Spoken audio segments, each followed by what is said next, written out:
Welcome, everyone. Thanks so much for joining. We'll give everyone about a minute or so to head in, and then we will start our recording.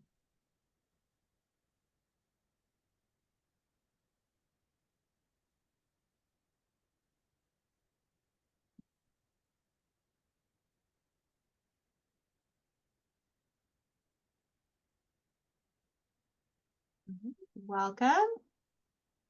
See everyone's joining in. Elizabeth, do we have people from all over the world coming into this one? We do. So we would actually love to know where you're calling in from and joining us from this for this webinar. So please go ahead and open up your chat function and throw into the chat where you're joining us from today. Oh, how fun. This will be fun.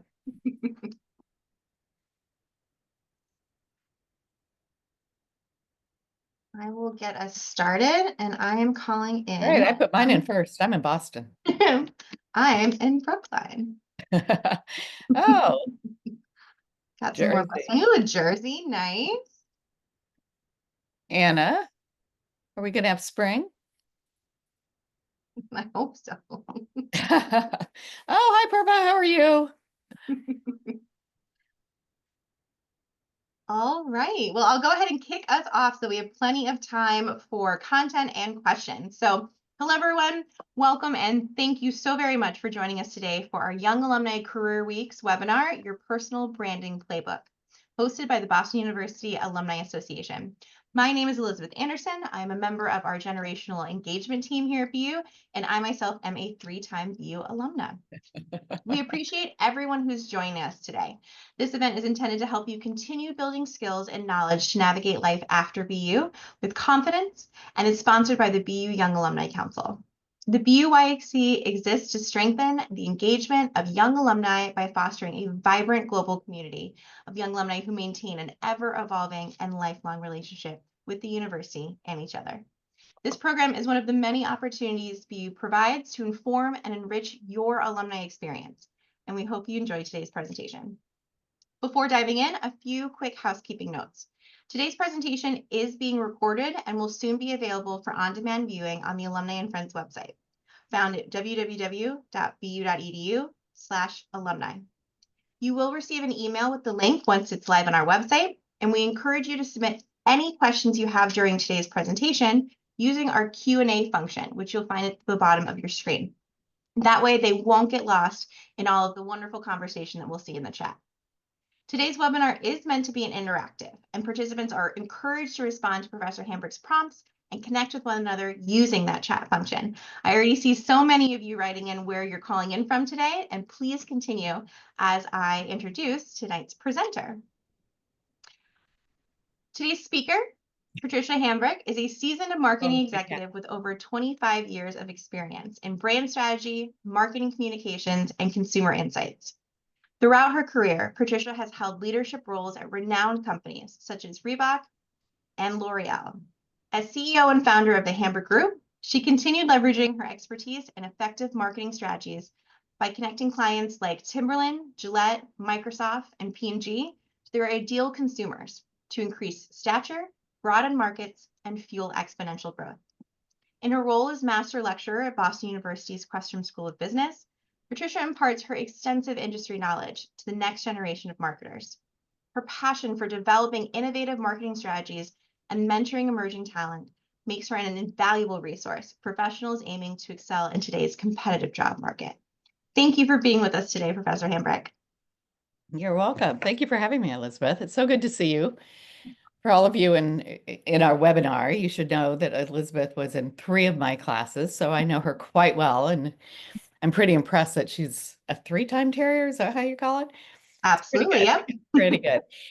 So when she asked me if I would do a webinar for all of you about personal branding and what is a personal brand and how do you build it, and really, how do you build it in the job market?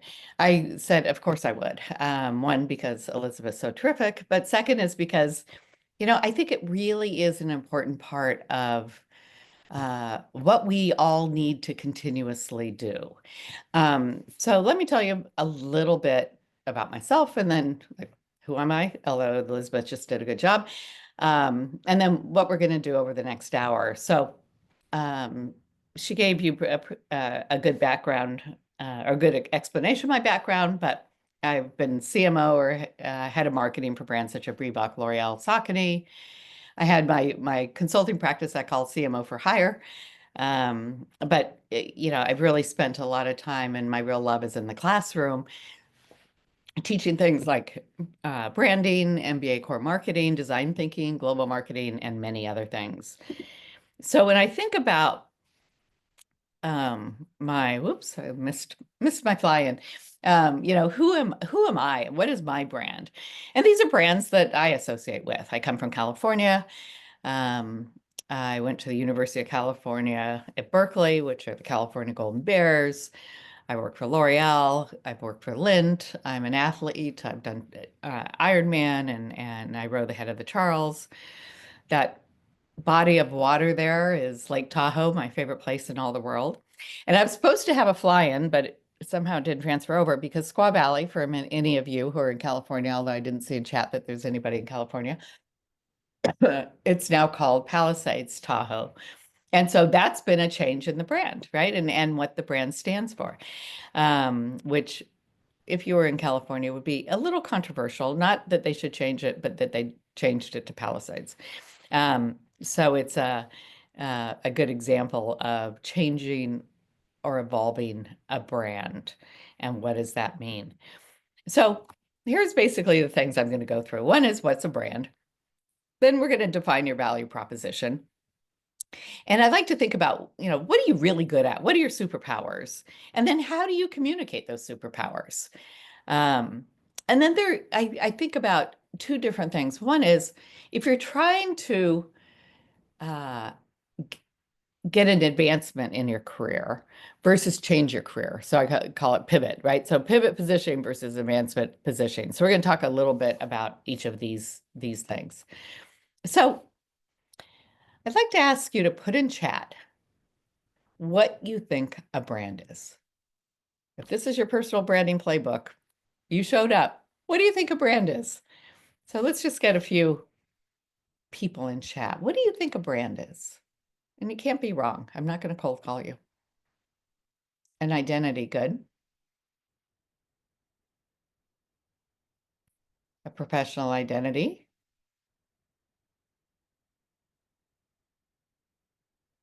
A name, absolutely. Something that sells something. Yeah, because it's a way I think about something. Absolutely. What you represent. Yep. Yeah, that's good. And so if we put the collection of identities, images, work portfolio, actions that impact how people perceive you. Yeah, great.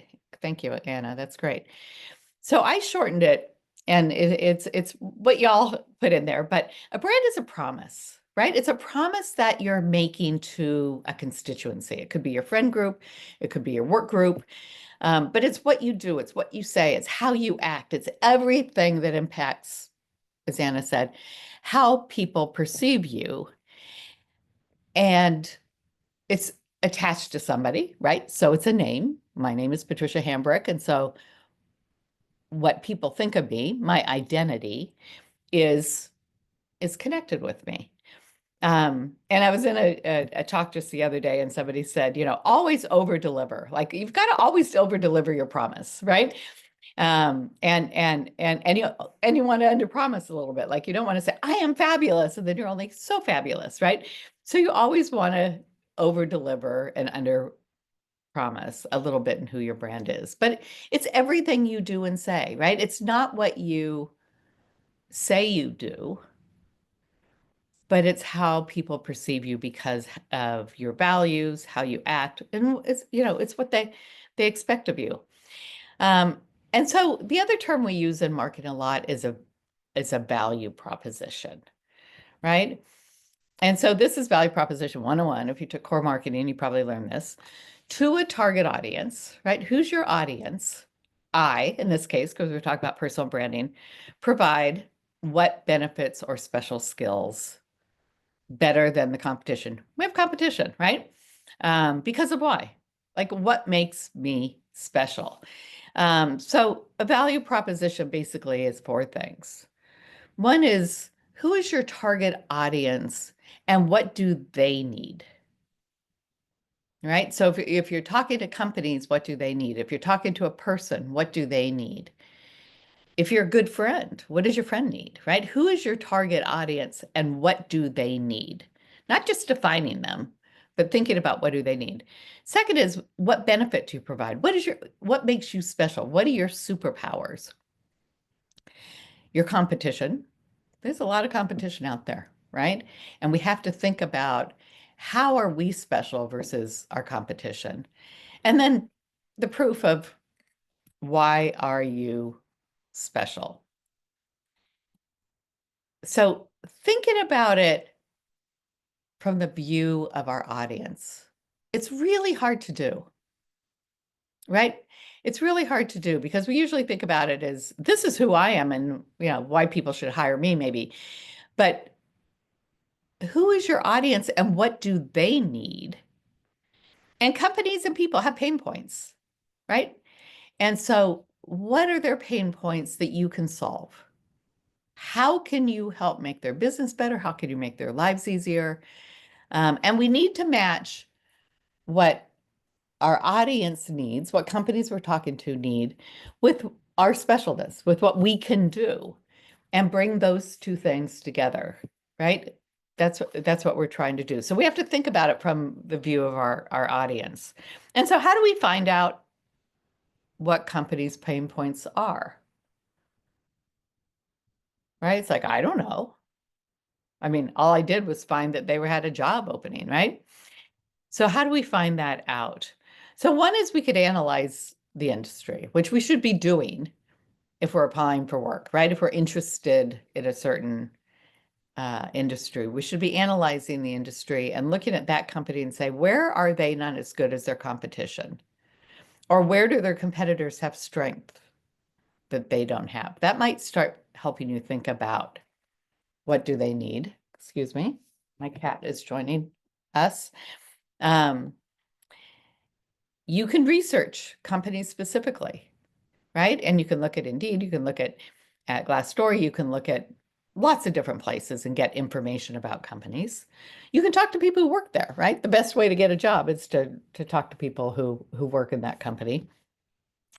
You can understand roles in the industry, like what are similar type roles and who are people that are in them and what are the things they need to do. And maybe specifically in this company as well, but you can look at the industry and get some clues. You can ask AI. AI will tell you everything, right? Anything. And you have to still take it with a grain of salt, but you can ask AI and say, tell me about this industry. Tell me what, makes companies successful. Tell me about this role, and see what they have to say. And thinking about, it's about them, right? It's about who our target audience is, which is really hard because we usually think about it from our standpoint, but what is it, what they need? So there's our target audience. And then thinking about, what are your superpowers, right? What are your superpowers? And so if you could put in chat, what are your superpowers? What makes you special? It's hard to do because we feel like we're bragging. Or no, everybody does that. It's not so special. But what is something that makes you like, I'm really good at knitting? Or I can really manage a meeting well. I learn quickly and I don't give up. Background experience, my transformation skills, those are good. Getting people excited about new ideas, love it. Empathetic leader who loves to cross-collaborate and empower others. Good, Purva. Good. Unique problem solving. Interpersonal connections. Good. These are all good. These are all good. And if it's hard, like if you didn't put it in there, give me 3 words to describe you.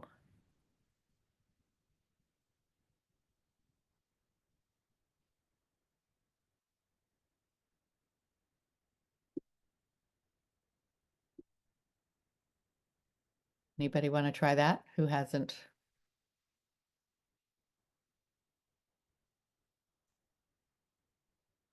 Okay, it is very hard. It is very hard. And we all have punctual, positive, curious. Thank you, Anna. Punctual, positive, curious, right? So that starts giving you an idea. It was hard to say, well, what makes me so good? Distinctive, detail-oriented, collaborative, right? We have to identify what are the things that make us unique. If you took my marketing class, like Elizabeth did, you know there's points of differences and you know there's points of similarity, right? A point of similarity may be just what your basic job description is, right? What the function is. But your uniqueness is John's curiosity, right?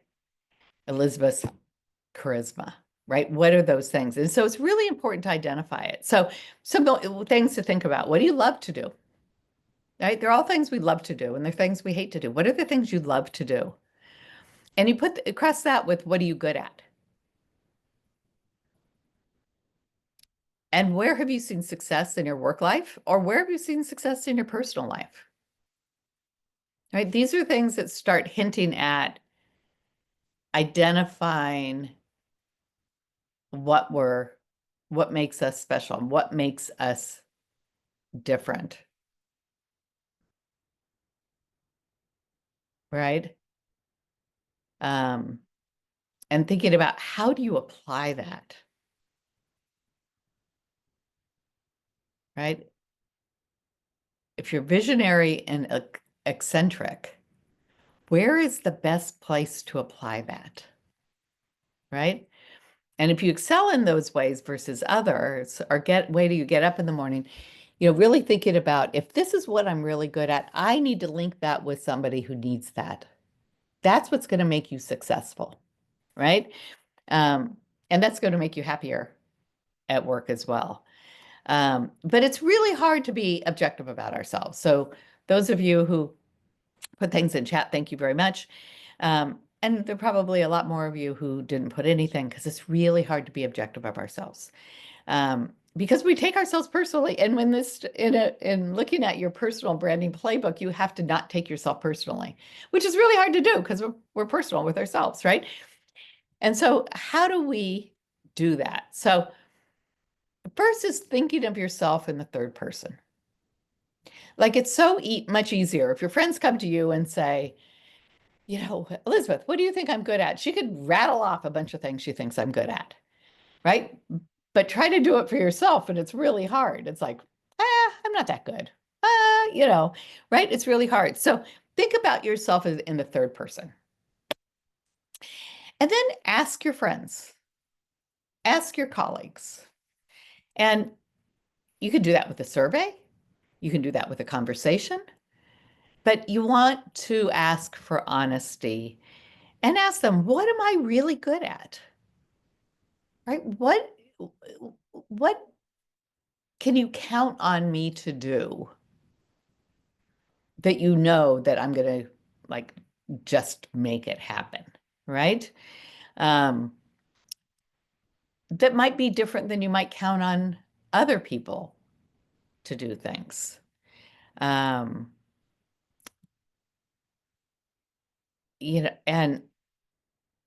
then observe your own successes, like in class.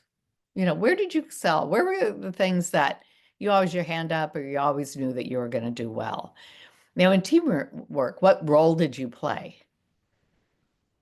Right? We had some people who put in chat some of the roles they played in a team. That's really, really important. There are some very few people who work alone. At work, when do people count on you? Like, what do you observe when people count on you? And what causes you anxiety? What are the things you really hate, right? And like really observe what those things are. And then, what's important to you when you wake up in the morning? Like, what are the things that make you happy in the morning? Um, on your last day of work, what was the thing that made you happiest? So if you kind of start answering these questions and asking other people to be honest with you, it helps you really start thinking about what are my superpowers? What makes me special? What makes me unique versus somebody else? And it's a really important thing to do, and it's really important to try to, I'm strategic. Now give me 3 examples of where you've been strategic, right? So you have a superpower and you have examples of that. So there's a lot of great things about having superpowers or identifying what your superpowers are. One of them is if you know what your superpowers are, what you're good at and what you want to do, it helps you identify jobs that are right for you, right? And so as we're looking through job postings or as we're talking to people, really having that clarity about what am I really good at and what do I want to do helps us figure out, okay, that's not a job that sounds like it's for me, or if you're going through the interview process and you say, okay, that doesn't feel right. Um, it helps you negotiate salary.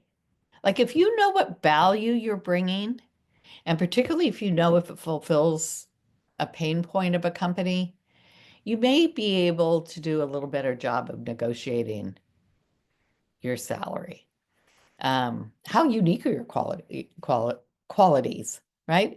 If there are a lot of people who are like you, it's harder to negotiate that higher salary. But if you can clearly identify what you're bringing, then it's easier to negotiate that. It helps you be confident in what you're bringing, right? When you're going in for an interview and you say, I know this is what I'm good at, you have something to talk about. And you can feel good about that because you know what you're good at and you have supporting reasons to believe your proof points, right? But I encourage you always be humble. There's nothing worse than somebody going in. It's like, I can do this. Let me tell you how great I am, right? You want to be humble. You want to be able to talk about your qualifications. You want to be confident. You can be confident in your superpowers without bragging, right? And so be humble in that. So superpowers clearly articulate what I'm good at, what I love to do, how I want to evolve, and what kind of jobs are right for me. So it's worth spending that time. And it's worth really thinking about and talking to people about, where do you really stand out versus others? And then you need to find companies that match your superpowers, right? Who needs what you do really well? And a lot of times it's really, it's always hard looking for a job. But if you know what you're good at, then it's easier to find those companies that you're good at. All right. Elizabeth, I think I've gotten blurry again. Am I blurry? You are a little blurry, yes. Let me see if I can.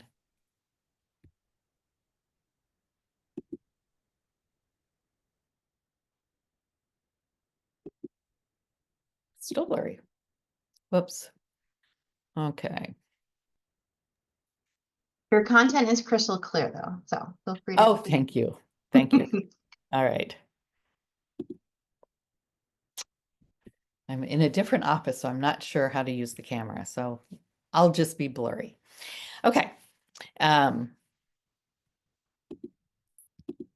Okay. So how do we find those companies?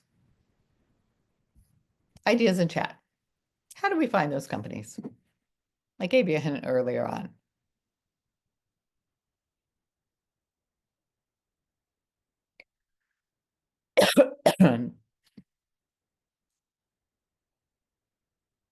LinkedIn, Handshake. Ooh, there we go. Ask AI, conferences, AI, Handshake, using your network. Search on LinkedIn. the internet, through talking to employees, networking. You know, networking is the best way, right? And most of us hate networking. And, talking to employees, still networking, searching on LinkedIn, right? You're trying to network with somebody. Conferences, you're networking with people. Handshake, using your network, right? And people think about, I hate networking. I hate networking. But I think about networking as having interesting conversations with people. And if you think about it as having interesting conversations with people, then what is your job in that? Your job is to show curiosity, right? How do you get an interesting conversation? You're curious. You ask them questions, right? And when you meet a BU person or somebody who works at a company, if you're curious about what they do,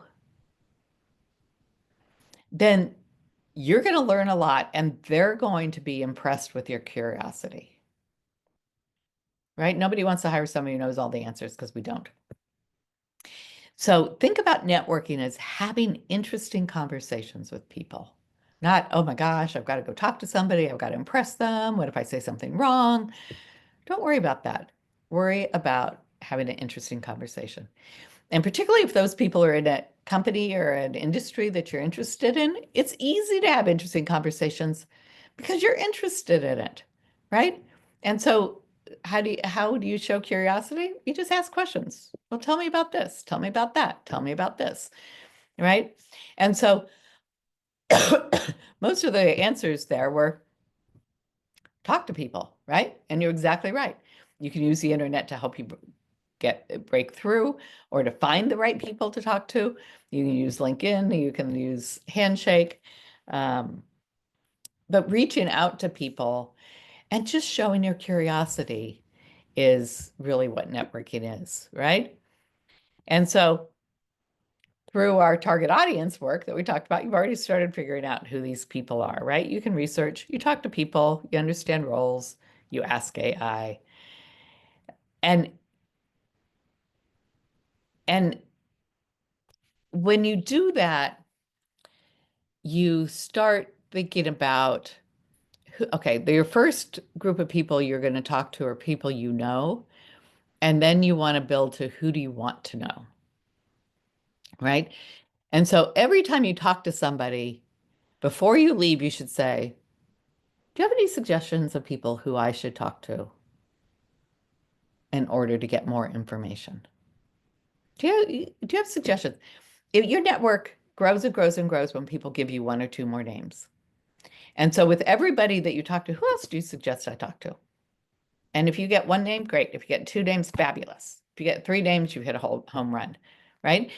And so remember, each of these is just networking and networking and networking. And so, you can, when you're identifying through your target audience, and now you're trying to figure out how do you link that, right? How do you link that?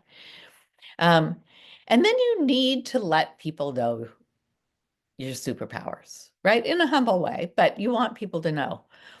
And I've talked to people about, it feels really inauthentic for me to be writing content on LinkedIn. You could write content on LinkedIn.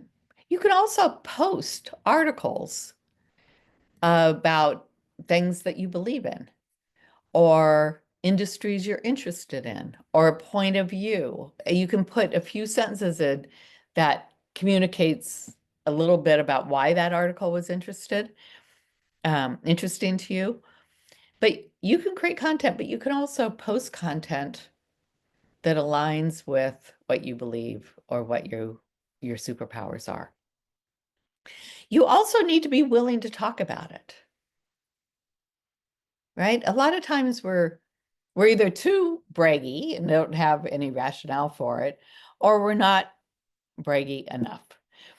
And so, in our value proposition, at the end, there's those proof points.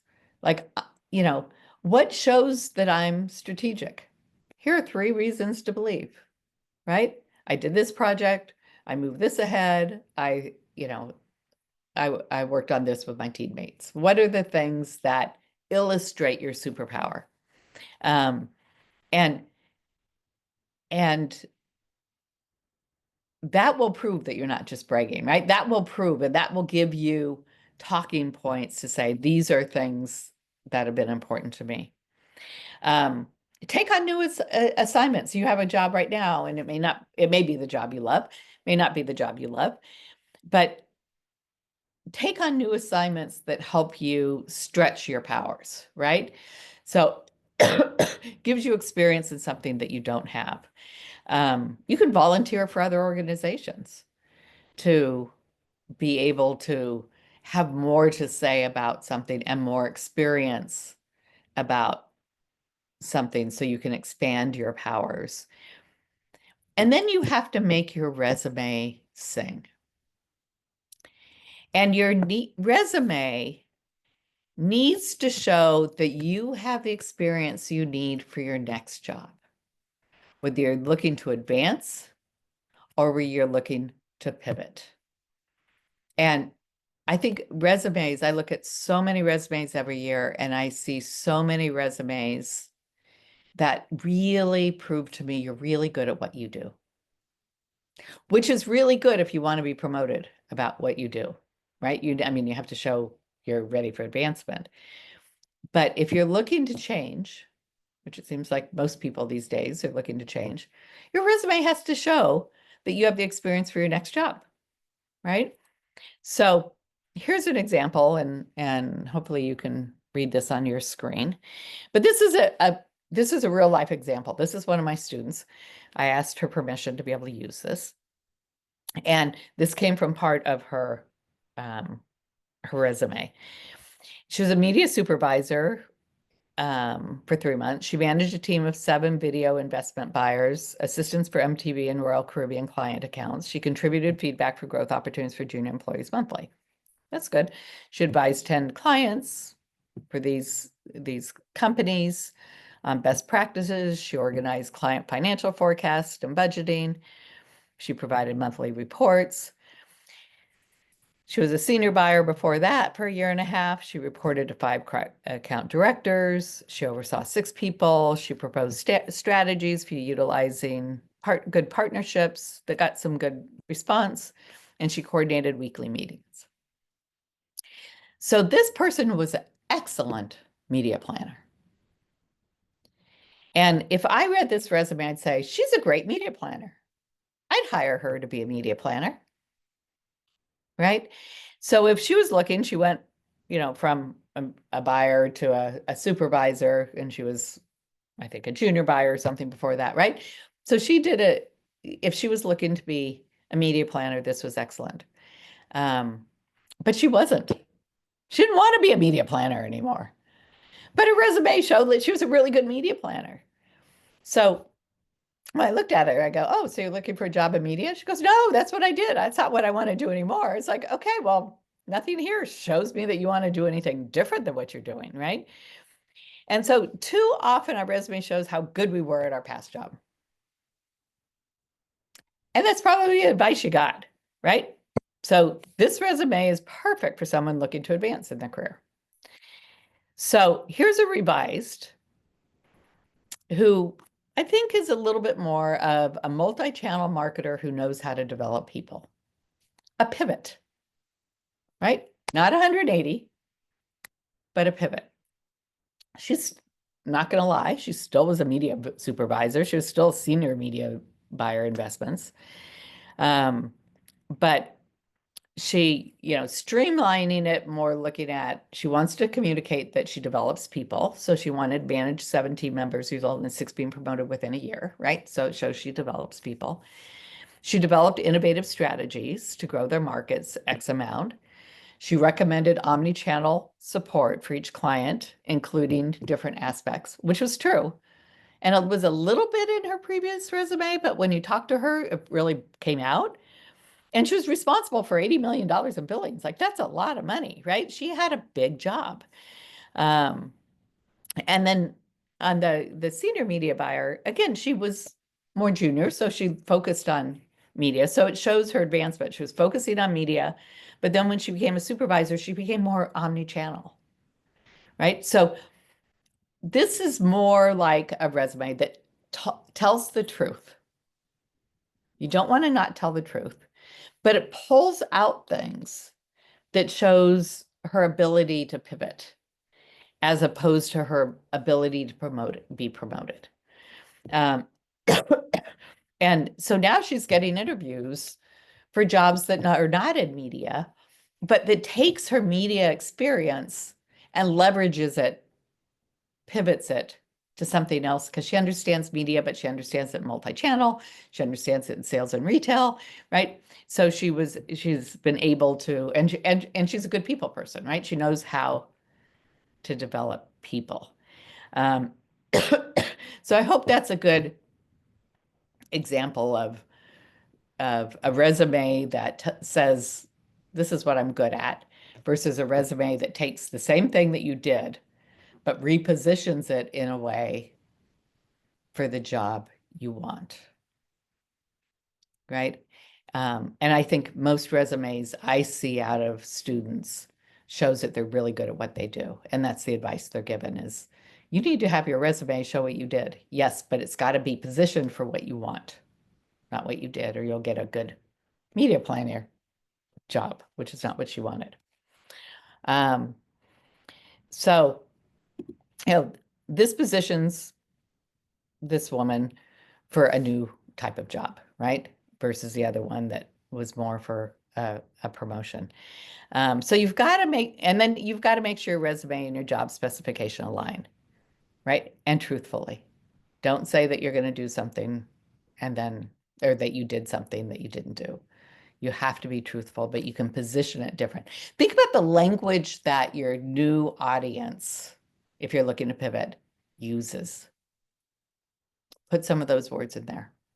I see resumes where there's so much jargon, which is great if you're in that industry, then it's perfect because it shows you know the industry. But if you're looking to change industry, I don't know what that jargon means, right? You've got to put it in the language of your audience. So how do you make sure your resume and the job specification align? Ask Chat GPT, right?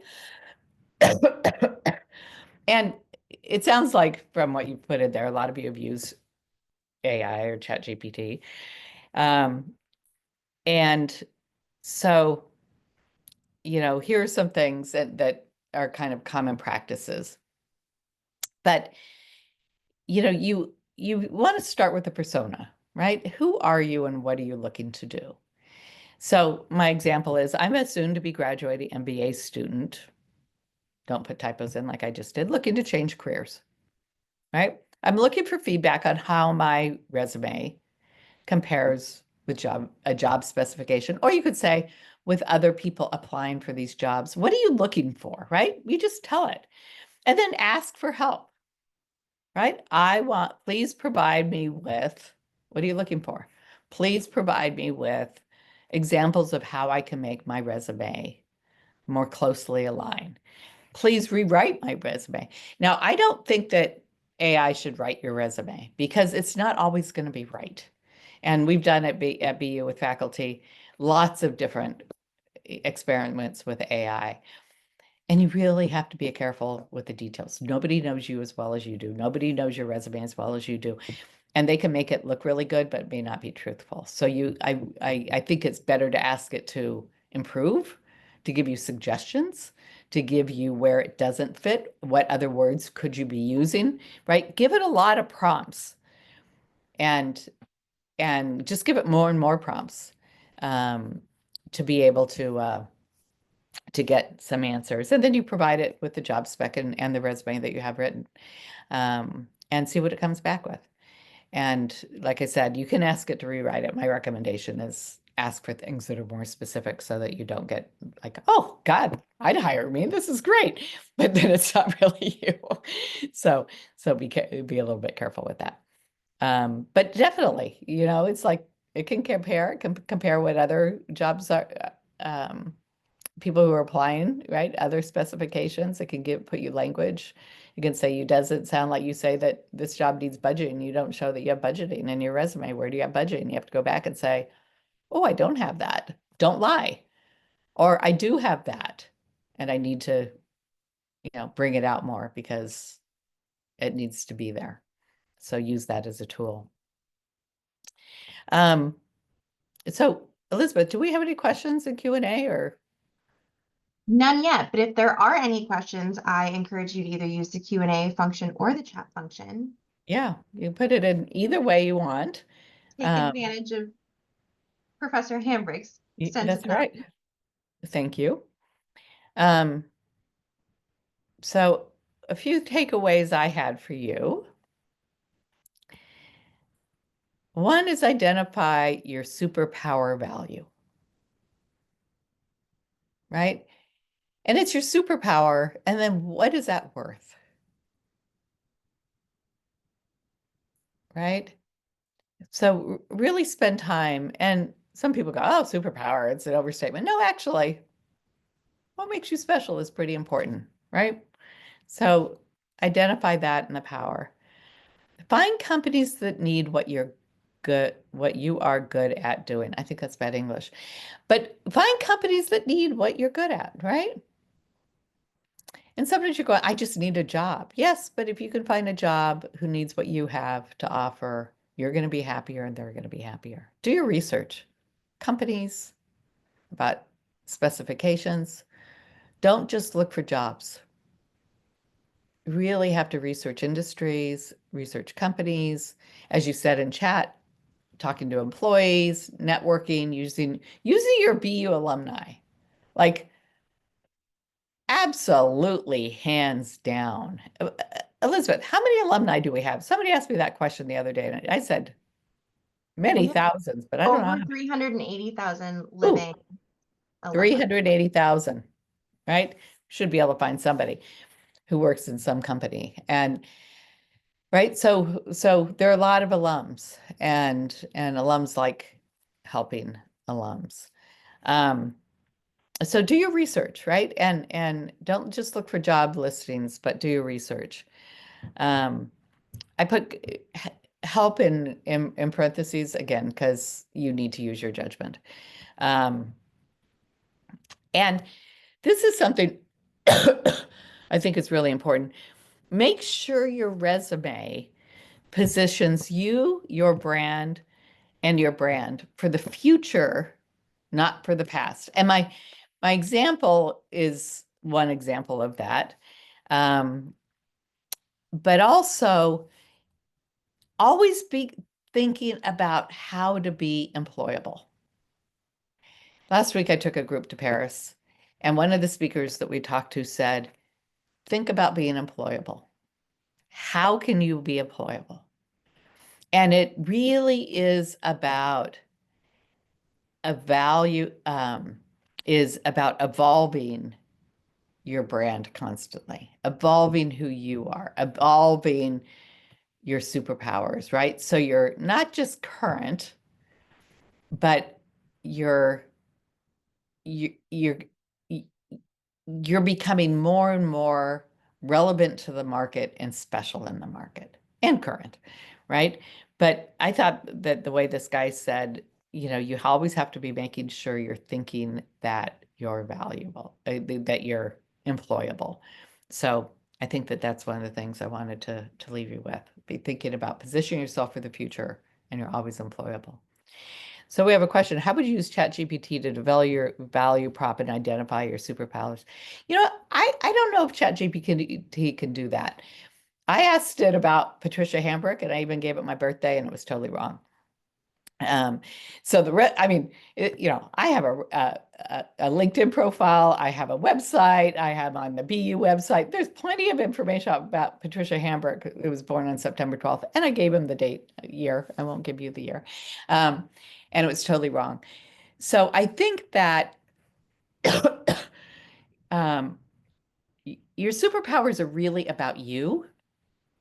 And if they couldn't even give me my own resume, I wouldn't trust it to think about me. So I think talking to people who know you and putting together what people say about you and what you observe about yourself will help you identify your superpowers. I frankly haven't tried to use it because after I asked it to tell me about myself and it was so totally wrong, I just decided I couldn't do that. All right, we have 3 questions in our Q&A. So Purva asks, how did your brand change as you pivoted to different industries? And how did you position yourself if it was a new industry to stand out? So, Purva, so when I didn't actually change my brand. I took my brand to different industries. So I used to have this, um, I used to say that I can take a lot of data, I can synthesize it into something important and make it actionable quickly. And um, that was valuable to any industry I was in. And it also was valuable to me when I started my consulting because you've got to get up a learning curve very quickly. So, so I think that I changed jobs a lot. In fact, my BU job is the longest job I've ever had, and my consulting, I guess, for myself. But when I work for companies, I change jobs every 2 or 3 years. And I started off in canned meats and Vienna sausage, and then I went to beauty industry, and then I went to the sports industry, and then I started on my own. And and so where my brand probably changed is when I changed industries. Um, I then could tell a story about how I could apply what I did in different situations. So, um, but I don't think my personal brand changed. That's still what I was good at, but I applied it in different ways. Um, and I didn't try to compete. So in the shoe business, they have what they call shoe dogs. So shoe dogs are people like at New Balance and Reebok and Saucony and Nike, are people who have worked in the business for a long time. And so I always said I wasn't a shoe dog, I was a shoe puppy because they knew more about shoes than I was ever going to know about shoes. And so I couldn't compete with them on knowing more about shoes.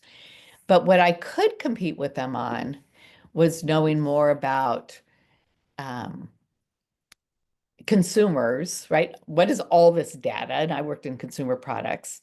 What are we hearing from people? What is all of this data? What's it mean? And how do we action it?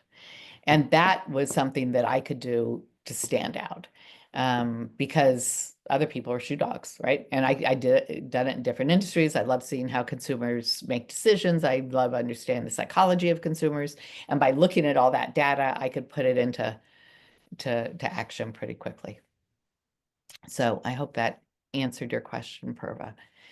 We have a couple Um, more questions if you are open to. We have a little bit more time left. Anna asks, any advice for jumping the chasm from curiosity in networking to actually asking for help or referral? I've been on both sides of the equation, and it often seems like a big ask to have someone put in a good word for you and therefore put their reputation on the line as a relative stranger. yeah, and I think that you're right, Anna. It's having somebody refer you is hard if they don't know you very well, but um, they can do two things. One is they can refer you for a conversation, right? Um, so,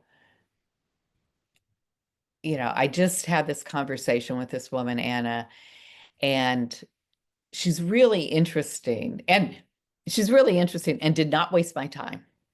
Like that's one of the things I think is really important for for us all to do enough research that if you could find that answer out about me, by doing a search, it's not a good question, right?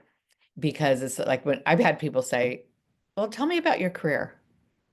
I have had a friggin' long career. Like, what do you want to know about it? Right.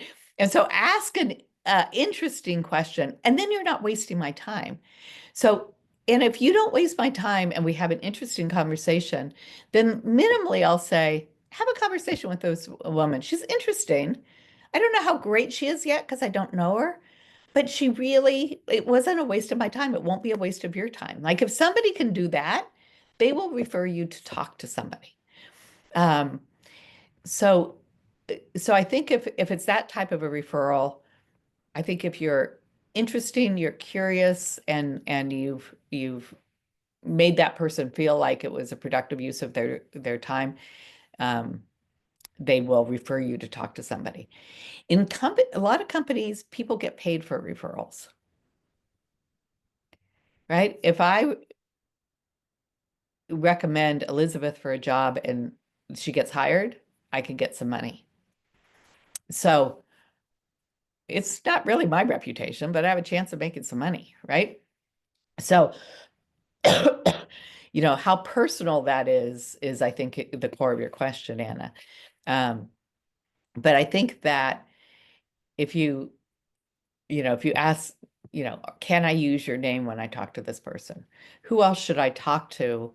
And can you make the introduction?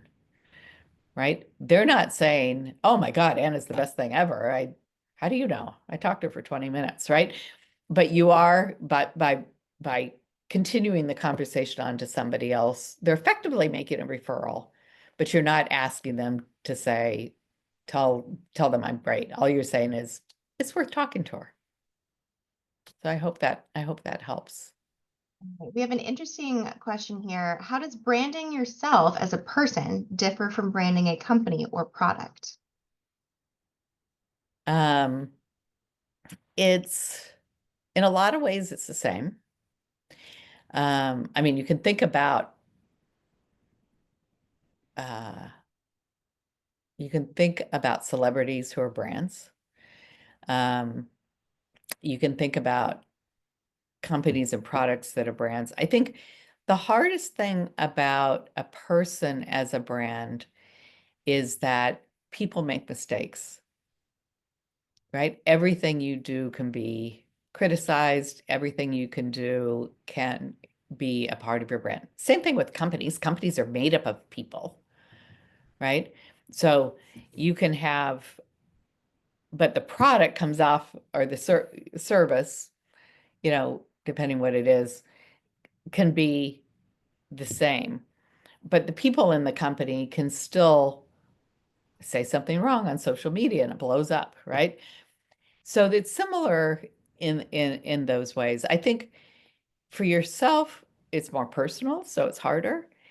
You have to think about um, what you do and what you say and how you are. But I think that the same way that you think about a brand as a company or product brand, every touch point is important.